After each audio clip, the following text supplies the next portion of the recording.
का हो करे जा 2 महीने से खाली फोने पर बात हुई। मियाँ जे सब गौजिया गइल बा। आवा ना आज रात के गो हो जाओ। तू माई से बतिया आइल बड़ी। तू जौन माई कहले भी एक काम करे आइल बड़ी। बबुआ रे दामाद जी पहला बेर घरे आओ तनी अपना जा सा रास्ता पेड़ा में भेटाएम तो बुला के लेके आओ सन। रे साला ते का निमन बाड़े दिन भर फेसबुक पर लड़की सन के लगे मैसेज करत रहत रे। रे साला ते हमरा के काहे मर लिया रे? मार मार मार मार मार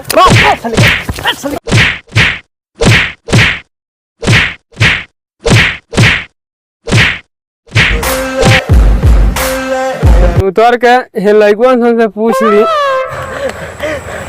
गांव के बहरी बैठ के का करता रसन। चल बबुआ का करता रसन? ते गान लियो तनी सो। का रे तनी हमरो के 10 हन अभी तनी के टाइट होई। माई के चोदो मामो तरफ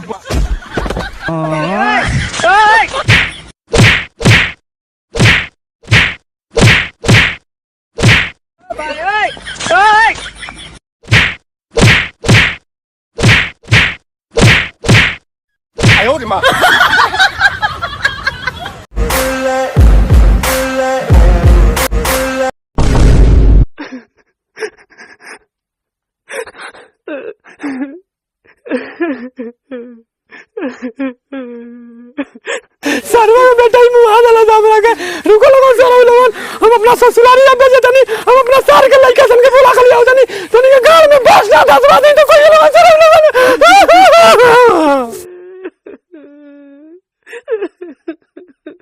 सरवा लोगन मार के त गाल फाड़िया देले लोगन लेकिन सरवा लोगन हे खाली दे देता लोगन तो बड़ा मजा आई बड़ा तनी के टाइट बा। रे भाइयो रे सरवा ना मानी देखो सन तो रोड करिया केन कर गुंबा सरवा गला सारा सुन तो माई के चोदो मामो तरफ साला हे गुबा हे दे गुबा साला के साला हे दे साला चटवा साला गु खूब चटवा खूब साला छेड़ लेबा।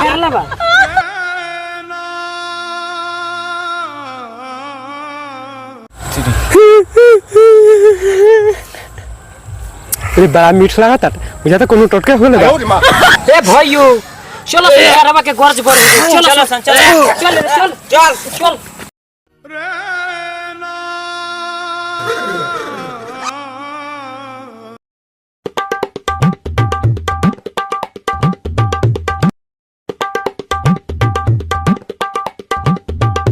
सरवा 2 गो बिस्कुटो ले लानी जे सार 1200 दुलरुआ 4 गो खइयो छ वो सरवा छीन छान के फाड़ फुर के जियान कर दला छ।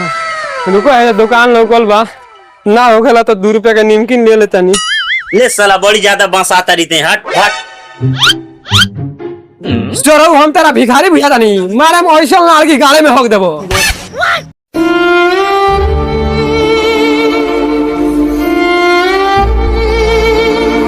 आई हो दादा ई कौन हाल बना लेले बानी रउआ आपन की सासू मां 4 गोरा ललो हमरा के रास्ता में सब लासार कपड़ा नियर खींच देला बा तो तीनों सरवा कहां मारस ओकनी के बुलाई लेके जाएक बा आ ओकनी के गाल फाड़ के हमरा आवक बताओक बा बुलाई जल्दी कने मारस। अच्छा चली घर में बैठी हम बबुआ के बुला के लेके आओ तनी। कहां गोल बरस सरवा गाल मारा गोल बरस ओइ सनु निपुत्रु के बेटा तारा दासा बा चल बैठे ने चले बुला के लेके आओ।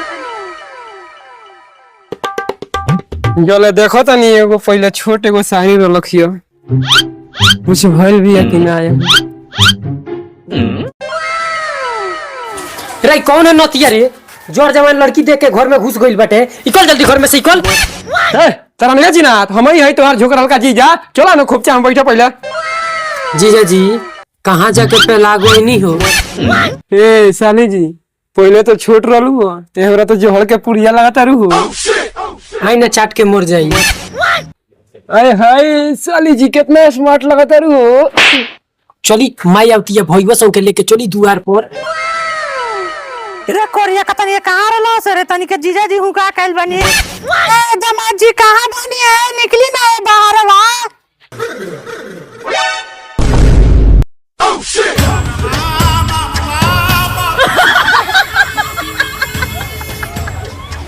ए दामाद जी के मिर्गी दे देबे करे चप्पल सुंगाओ।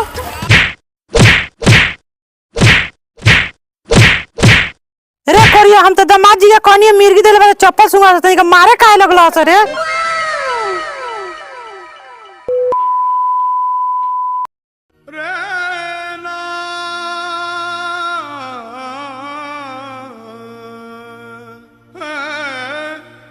रास्ता में घेर के मरलो हो सासू माँ ये सर मरलो हो